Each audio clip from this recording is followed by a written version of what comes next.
Good afternoon, स्वागत है आपका योर स्टॉक्स में। मैं हूं आपके साथ तृप्ति उपाध्याय और यहां पर अगले आधे घंटे हम आपके अब एक नजर डाल लेते हैं बाजार पर। तो देखिए, आज निफ्टी की वीकली एक्सपायरी का दिन है और बाजार में साफ तौर पर आप गिरावट और दबाव देख सकते हैं। अगर निफ्टी की फिलहाल बात करें तो यहां पर देखिए करीब 240 अंकों से ज्यादा की गिरावट के साथ इस वक्त 25,468 के लेवल पे निफ्टी में कारोबार हो रहा है। बैंक निफ्टी में थोड़ी सी रिकवरी आई थी लेकिन फिर से गिरावट आती हुई करीब 50 अंकों से ज्यादा की गिरावट इस वक्त 61,209 के लेवल पे बैंक निफ्टी में कारोबार हो रहा है। सेंसेक्स में आप देखेंगे एक बड़ी गिरावट, करीब 880 अंकों की भारी गिरावट यहां पर इस वक्त सेंसेक्स में हावी होती हुई नजर आ रही है। और देखिए, तीनों ही इंडेक्स आज लाल निशान में कारोबार कर रहे हैं भारी प्रेशर के साथ।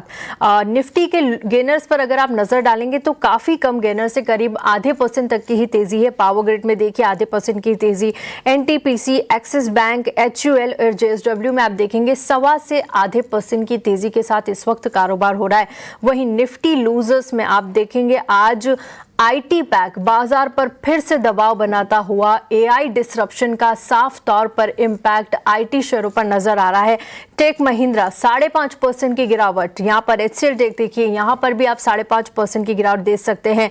इटर्नल आज ये भी गिरावट का ही शिकार हो रहा है, करीब 4.5% से ज्यादा की गिरावट इस वक्त इटर्नल में हावी होती हुई। इसके अलावा इन्फोसिस, टीसीएस और विप्रो यहां पर आप देखेंगे 2.5 से 4% की गिरावट। निफ्टी लूजर में जो शामिल है वो सब लगभग सभी आईटी पैक के शेयर्स इस वक्त शामिल है। एक बार अगर आप मार्केट ब्रेथ पर नजर डालेंगे तो इस वक्त केवल 732 शेयर हरे निशान में कारोबार कर रहे हैं। वहीं डिक्लाइन में देखिए 2135 शेयर इस वक्त लाल निशान में कारोबार कर रहे हैं।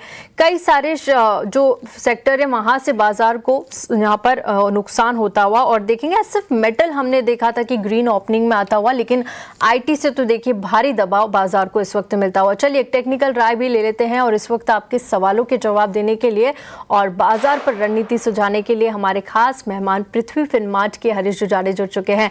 हरीश जी, गुड आफ्टरनून, स्वागत है आपका योर स्टॉक्स में।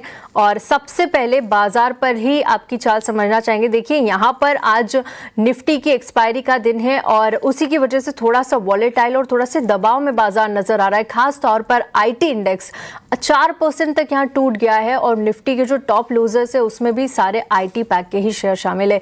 इस वक्त आप बाजार को किस तरह से देख रहे हैं? Very good afternoon. देखिए, बिल्कुल अगर देखा जाए तो आज के सेशन में एक दबाव देखने मिल रहा है मार्केट्स में। ऑलमोस्ट अगर देखा जाए तो ब्रॉडर पर्सपेक्टिव से देखा जाए तो निफ्टी अभी भी एक ही रेंज में ट्रेड कर रहा है। ऊपर की ओर हमने देखा कि कल के ट्रेडिंग सेशन में एक रेजिस्टेंस छूने के बाद वहां से करेक्शन देखने मिल रहा था। तो 25,800 के आसपास रेजिस्टेंस था, वहां से बिल्कुल स्टॉक्स निफ्टी एक अच्छा खासा वीकनेस देखने मिल रहा है आज के ट्रेडिंग सेशन में। तो सपोर्ट्स की बात करते हैं तो मुझे लग रहा है कि फिलहाल के लिए 25,400 से लेकर 350 के रेंज में स्ट्रॉन्ग सपोर्ट्स है, जो कि 200 के आसपास मूविंग आ रहा है। तो हो सकता है कि स्टॉक में थोड़ा बहुत और वीक वाली देखने मिल सकता है, इंडेक्स में भी थोड़ा वीकनेस देखने मिल सकता है। अगर ऑप्शंस की लेवल डेटा के हिसाब से भी देखा है तो इंटरडे के लिए 25,600 के पास अच्छा खासा पुट राइटिंग है, उसके कॉल राइटिंग है, उसके चलते मुझे लग रहा है कि वहां पे अच्छा खासा प्रेशर देखने मिल सकता है। तो जब तक स्टॉक में मुझे लग रहा है कि ओवरऑल सेटअप अभी भी थोड़ा साइडवेज टू एक बेरिश देखने मिल सकता है इंडेक्स में, और सपोर्ट्स के लिए थोड़ा वेट करना चाहिए। फ्रेश बाइंग थोड़ा अवॉइड करनी चाहिए इंट्राडे के लिए। तो हो सकता है कि थोड़ा और नीचे लेवल देखने मिल सकते हैं। तो फिलहाल के लिए बाय ऑन डिप्स का स्ट्रैटेजी होना चाहिए, लेकिन करंट लेवल्स पे थोड़ा अवॉइड करना चाहिए बाइंग। और नीचे जैसे 25,400 से लेके 350 के रेंज पे अगर निफ्टी मिल जाता है तो वहां पे मुझे लग रहा है कि एक अच्छा अपॉर्चुनिटी बन सकता है बाइंग के लिए निफ्टी में। और दूसरा सब अगर देखा है तो बैंक निफ्टी में आज बैंक निफ्टी में भी हल्का सा वीकनेस देखने मिल रहा है। हवेवर अगर देखा है तो बैंक निफ्टी से कंपेयर करेंगे तो अभी रिलेटिवली अभी भी स्ट्रेंथ है, क्योंकि आउट परफॉर्म देखने मिल रहा था। लेकिन आज के ट्रेडिंग सेशन में हमने थोड़ा बहुत वीकनेस देखने मिल रहा था एसबीआई से, स्पेशली ऊपरी लेवल से। तो हो सकता है कि पीएसयू बैंक्स ऑलरेडी बहुत अच्छे रैली देखने मिल चुके हैं, तो वहां पे प्रॉफिट बुकिंग थोड़ा बहुत बैंक निफ्टी में प्रेशर देखने मिल सकता है। यहाँ पर थोड़ी सी प्रॉफिट बुकिंग बैंक निफ्टी में भी देखने को मिल सकती है। बाय ऑन डिप्स की रणनीति आप इंडेक्स पर लेकर चलिए। 25,400 के आसपास और 300 के आसपास अगर निफ्टी आता है तो वहाँ पर आपको मौका मिलेगा खरीदारी का। चलिए आगे बढ़ते हैं और अब वक्त हो गया है सवाल जवाब का सिलसिला शुरू करने का। और पहला जो सवाल हमें मिला है वो यूट्यूब से आया है। मनीष का हमारे पास सवाल आया है और मनीष के पास जो शेयर्स है वो यस बैंक के शेयर्स है। 2,700 की क्वांटिटी में होल्ड करके रखे हैं और 19.5 रुपये ये अपना बाइंग प्राइस बता रहे हैं। लॉन्ग टर्म के निवेशक है और 1 साल तक होल्ड कर सकते हैं। इन लेवल्स पर क्या करना है देखिए, आज यहाँ पर गिरावट है, करीब हल्की फुल्की गिरावट के साथ 20 रुपये के आसपास यस बैंक में कारोबार हो रहा है। इनके बाइंग प्राइस से तो कुछ दूर नहीं है, 3,000 से ज़्यादा का प्रॉफिट भी आ रहा है, लेकिन शेयरों की संख्या काफ़ी ज़्यादा है। हरीश जी, क्या लगता है लॉन्ग टर्म के लिहाज से यस बैंक अच्छा शेयर होगा, पोर्टफोलियो में रखना चाहिए? और क्या चार्ट्स आपको नज़र आ रहे हैं अगले 1 साल में इसके? देखिए, अगर यस बैंक की चार्ट स्ट्रक्चर देखते हैं तो कहीं ना कहीं स्टॉक का अच्छा खासा स्टेबलाइज हो चुका है, बहुत दिनों से कंसोलिडेट कर रहा है करेंटली। लेकिन मुझे लग रहा है कि स्टॉक में अगर लॉन्ग टर्म का अप्रोच भी रख सकते हो, लेकिन मुझे लग रहा है कि लेकिन ज़्यादा अगर देखा जाए तो स्टॉक में कंटिन्यूस अप मूव देखने नहीं मिल रहा है। तो जल्दी स्टॉक में ऊपर लेवल पे जैसे 25 के आसपास चला जाता है स्टॉक, वहां से फिसल आउट होते नजर आ रहा है। तो ओवरऑल मुझे लग रहा है कि अगर लॉन्ग टर्म के हिसाब से अगर रखना है तो कोई प्रॉब्लम नहीं है, अभी भी स्टॉक में सेटअप अभी भी पॉजिटिव है। हावेवर अगर मार्केट की अपॉर्चुनिटी के हिसाब से देखते हुए मुझे लग रहा है कि ज्यादा इसमें पोटेंशियल स्टॉक में ज्यादा पोटेंशियल नहीं है फिलहाल के लिए, क्योंकि मुझे लग रहा है कि फिलहाल के लिए स्टॉक अभी भी एक रेंज में है और कंसोलिडेशन में रह सकता है। तो अगर पोटेंशियल के लिए अगर लॉन्ग टर्म स्ट्रक्चर के हिसाब से मुझे लग रहा है कि इसमें से अगर एग्जिट कर सकते हैं तो बेहतर रहेगा। और आरबीएल जैसे ने तो मुझे लग रहा है कि आरबीएल जैसे स्टॉक्स में वहाँ पे अच्छा खासा मोमेंटम देखने मिल सकता है आने वाले दिनों में। तो उस वाले स्टॉक्स में शिफ्ट होना बेहतर बेहतर रहेगा, कि हमने ऑलरेडी देख चुके हैं बहुत सालों से स्टॉक अंडर परफॉर्म आ रहा है। तो हो सकता है तो बेटर रहेगा कि इन लेवल से इसमें से निकल के दूसरे स्टॉक्स में निवेश करने की राय रहेगी। ठीक है, यहाँ से आप बेहतर होगा कि एग्जिट ले लें और आरबीएल बैंक यहाँ पर हरीश जी सुझा रहे हैं, वहाँ पर आप अपना इन्वेस्टमेंट डाल सकते हैं। चलिए आगे बढ़ते हैं। ये सलाह यस बैंक में मिल गई और अब हमें जो यूट्यूब से अगला सवाल है वो आरती का सवाल है। इनके पास जो शेयर्स है वो मैनकाइंड फार्मा के है। 2,134 ये अपना बाइंग प्राइस बता रही है और पूछना चाहते हैं कि आने वाले 3 से 4 महीने में इस शेयर की चाल कैसी रहेगी, क्या इन्हें होल्ड करके चलना चाहिए और इन लेवल्स पर क्या करें। 50 की क्वांटिटी में शेयर्स है, फिलहाल 4,050 का नुकसान ये झेल रही है और आज देखिए हल्की फुल्की तेजी के साथ यहाँ पर मैनकाइंड फार्मा कारोबार कर रहा है, लेकिन इनके बाइंग प्राइस से नीचे आ चुका है। हरीश जी, शॉर्ट टर्म के लिहाज से मैनकाइंड इनके बाइंग प्राइस तक पहुंच पाएगा क्योंकि ज्यादा दूर नहीं है, और क्या रणनीति अब मैनकाइंड फार्मा में बनाकर चलना चाहिए आगे के लिए? अगर देखा जाए तो लगातार कुछ ऑलमोस्ट 6 महीने से डाउन ट्रेंड में चल रहा है स्टॉक प्राइस। अभी भी मेजर सपोर्ट जो है इसके थोड़ा नीचे लेवल पे है। अगर देखा जाए तो सपोर्ट, स्ट्रॉन्ग सपोर्ट ऑलमोस्ट 2000 से लेके 1960 के अराउंड के आसपास में रेंज में स्ट्रॉन्ग सपोर्ट दिखाई दे रहा है। तो हो सकता है कि स्टॉक प्राइस और थोड़ा वीकनेस देखने मिल सकता है, लेकिन अभी भी मुझे लग रहा है कि स्टॉक प्राइस जिस तरीके से कंसोलिडेशन में है और ज्यादा वीकनेस नजर नहीं आ रहा है स्टॉक में, जल्दी बॉटम आउट होते हुए नजर आ सकता है। और ऊपर की ओर एक माइनर अपटिक देखने मिल सकता है। रेजिस्टेंस जो दिखाई दे रहा है 2200 के आसपास है। मुझे लग रहा है कि जो 250 डे मूविंग एवरेज है 2200 के आसपास वो निकलना जरूरी है, तब जाके फ्रेश रैली देखने में मिल सकता है। फिलहाल कंसोलिडेशन में है, बने रह सकते हैं। हावेवर स्टॉप लॉस मेंटेन करना चाहिए 2000 का। 2000 के नीचे थोड़ा और वीकनेस देखने मिल सकता है। ठीक है, फिलहाल कंसोलिडेशन में आप बने रह सकते हैं, लेकिन एक स्ट्रिक्ट स्टॉप लॉस आपको लगाना होगा 2,000 रुपये का। चलिए आगे बढ़ते हैं और अब अगले लाइव कॉलर इस वक्त हमारे साथ लक्ष्मण जुड़ चुके हैं। लक्ष्मण, हाय, गुड आफ्टरनून। कहाँ से बात कर रहे हैं आप और क्या सवाल है आपका? हाँ मैडम, मैं पुणे से बात कर रहा हूँ जी, स्वागत है सर। मेरा जो मैंने कुछ केपीआई थी कि शेयर्स के बारे में पूछा था उधर। ओके। तो मैं 1260 से लिया था और प्राज इंडस्ट्री भी इससे लिया है। प्राज इंडस्ट्री भी 390 से लिया है जी। और क्या एक 7-8 महीना हो गया लेके। लॉन्ग टाइम इन्वेस्टर हूँ जरा। एडवाइस करेंगे तो अच्छा रहेगा। ठीक है, बिल्कुल लक्ष्मण जी, आपको अभी इस पर सलाह मिलेगी। और हरीश जी, हमारे साथ इस वक्त लक्ष्मण जी जुड़े हुए हैं, कोणार्क से ये जुड़े हैं और इनके पास 2 शेयर्स है, केपीआईटी के 200 शेयर्स है, 1260 ये अपना बाइंग प्राइस बता रहे हैं, और दूसरा इनका है प्राज इंडस्ट्रीज, जो कि इन्होंने 300 शेयर्स होल्ड करके रखे हैं 389 के प्राइस से। दोनों ही शेयरों पर लॉन्ग टर्म के लिहाज से सलाह चाहते हैं। सबसे पहले केपीआईटी टेक देखेंगे तो देखिए आज यहाँ पर भारी गिरावट है, करीब 4.5% के आसपास की गिरावट है, 778 के लेवल पे कारोबार हो रहा है। उनके बाइंग प्राइस से तो बहुत ही नीचे आ चुका है शेयर। पिछले 6 महीने का ट्रेंड देखें तो निचले स्तर पर 35% से ज्यादा टूटा है। 1 साल के भी निचले स्तर पर कारोबार करता हुआ करीब 40% तक ये टूट चुका है केपीआईटी टेक, तो यहाँ पर इन्हें भारी नुकसान होता हुआ। और दूसरा जो इनका शेयर है वो है प्राज इंडस्ट्रीज, 300 की क्वांटिटी में शेयर्स है, 389 ये अपना बाइंग प्राइस बता रहे हैं। और आज हम देखेंगे प्राज इंडस्ट्रीज 305 के लेवल पे कारोबार कर रहा है, इनके बाइंग प्राइस से तो नीचे आ चुका है। और पिछले 6 महीने में भी यहाँ पर 25% से ज्यादा की गिरावट रही। 1 साल का चार्ट दिखे तो करीब 44% ये टूट चुका है। दोनों ही शेयरों में भारी गिरावट झेल चुके हैं और लगातार डाउन ट्रेंड नजर आ रहा है। क्या करना चाहिए इन लेवल्स पर? लॉन्ग टर्म के निवेशक है तो क्या बने रहे या फिर यहां से निकल जाए लॉस बुक करके कहीं और अपना इन्वेस्टमेंट लगाना चाहिए? देखिए, पहले अगर केपीआईटी की बात करते हैं, बिल्कुल जिस तरीके से हमने पूरा आईटी सेक्टर में बिकवाली देखने मिल रहा है, उसके चलते केपीआईटी में भी एक कंटिन्यूस सेल ऑफ देखने मिल रहा है। लास्ट 3 हफ्तों से लगातार स्टॉक डाउन ट्रेंड में है। तो मेजरली अगर देखा है तो शॉर्ट टर्म के नजरिए से पहले बार डिस्कस कर लेते हैं तो मुझे लग रहा है कि स्टॉक एक ओवरसोल्ड में है। बिल्कुल जिस तरीके से सेल ऑफ है, हो सकता है कि यहाँ से थोड़ा सा माइनर पुल बैक्स देखने मिल सकता है, लेकिन लॉन्ग टर्म के चार्ट के हिसाब से मुझे लग रहा है कि थोड़ा डिस्टॉर्टेड है, तो हो सकता है कि और वीकनेस आने वाले दिनों में देखने मिल सकता है।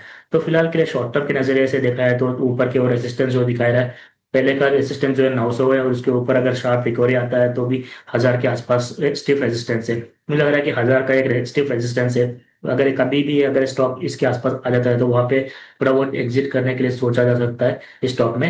नहीं तो अगर लॉन्ग टर्म नजरिया है तो थोड़ा वेट एंड वॉच करना चाहिए। कुछ लॉन्ग टर्म के हिसाब से थोड़ा हो सकता है कि और डीप देखने मिल सकता है। अगर पोजिशनल में देखा है तो नेक्स्ट स्ट्रॉन्ग सपोर्ट जो दिखाई दे रहा है ऑलमोस्ट 750 और से 720 के बीच में नजर आ रहा है, तो हो सकता है कि स्टॉक नीचे फिसल सकता है, तो वहां तक वेट करें। तो फिलहाल के लिए एडिशन करने की राय नहीं रहेगी, तो बने रह सकते हैं लॉन्ग टर्म के हिसाब से नजरिए से। हावेवर अगर दूसरा स्टॉक है प्राज इंडस्ट्रीज में, प्राज इंडस्ट्रीज में देखा है तो लगातार बिल्कुल हमने एक शार्प करेक्शन देखने मिल रहा है। मुझे लग रहा है कि स्टॉक में एक स्ट्रॉन्ग सपोर्ट जो दिखाई दे रहा है 280 के आसपास है। हमने देखा है कि बार बार इसी लेवल से रिकवरी होते हुए नजर आया था स्टॉक प्राइस, तो 280 का स्ट्रिक्ट स्टॉप लॉस मेंटेन करना चाहिए। जिस दिन ये 280 कहीं से पिछड़ जाता है तो मुझे लग रहा है कि वहां से बिल्कुल एग्जिट कर लेना चाहिए स्टॉक से। तो ओवरऑल 280 के साथ बने रह सकते हैं। शॉर्ट टर्म के नजरिए से 400 का रेजिस्टेंस दिखाई दे रहा है, अगर इसके ऊपर निकल जाता है तो और थोड़ा मोमेंटम देखने मिल सकता है। केपीआईटी टेक और प्राज इंडस्ट्रीज पर ये सलाह आपको मिल रही है हरीश जी की साइड से। लेवल्स का ध्यान जरूर रखिएगा दोनों ही शेयरों में, क्योंकि आप लंबी अवधि के निवेशक हैं। चलिए आगे बढ़ते हैं और अगला सवाल यूट्यूब से हमारे पास आया है। विशाल का सवाल है और इनके पास 50 शेयर है टीसीएस के, 3780 इनका बाइंग प्राइस है, जो कि इन्होंने अप्रैल 2022 में खरीदे थे और इन लेवल्स पर जानना चाहते हैं कि क्या करना चाहिए, होल्ड करें या फिर यहाँ से बेचकर निकल जाए, क्योंकि देखिए बड़ा नुकसान ये इस वक्त यहाँ पर झेलते हुए। जिस तरह से हम आईटी पैक में देख रहे हैं लगातार डाउन ट्रेंड नजर आ रहा है। और अभी अभी आपने केपीआईटी टेक पर भी राय दी हरीश जी, टीसीएस पर विशाल को क्या सलाह होगी? इनका भी आईटी पैक से ही शेयर है और बड़ा नुकसान ये भी झेल रहे हैं। बिल्कुल पृथ्वी, अगर देखा जाए तो पूरा आईटी पैक में हमने मेजर सपोर्ट तोड़ते हुए नजर आ रहे हैं।